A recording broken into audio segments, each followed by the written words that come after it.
بسم الله الرحمن الرحيم. ازيكم يا جماعة؟ يا رب تكونوا بخير وصحة وسعادة. اهلا بكم في صفحة الكابيتان متين، فضلا وليس امرا، الاعجاب ومتابعة الصفحة.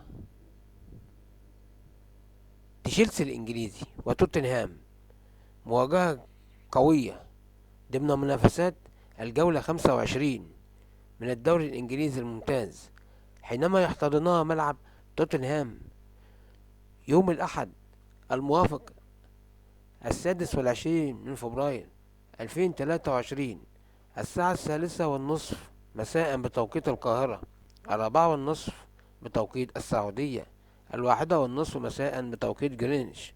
وستنقل قناة بي إن سبورت المباراة بتعليق عصام الشوالي على قناة بي إن سبورت بريميوم 1.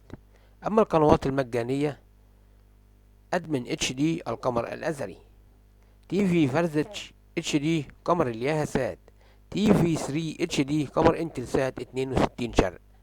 اما قنوات الشيرنج: 11 سبورت 1 قمر الهزبة سات، ديما سبورت 2 القمر البلغاري، نوفا سبورت بريميوم قمر الهوت بيرد، كانال سبورت اتش دي قمر الهوت بيرد، ارينا سبورت 3 قمر تلسات 16، سوبر سبورت 2 قمر تلسات 16، كانال اتش دي قمر الصالة 19، اورنج سبورت 1 قمر الهلاسات، بريما سبورت 1 قمر الهلاسات، ديما سبورت 2 قمر الهلاسات، سبورت 1 اتش دي قمر اموس. في النهاية بنشكر حضراتكم على حسن المتابعة، ونتمنى ان نكون عند حسن ظنكم، والسلام عليكم ورحمة الله وبركاته.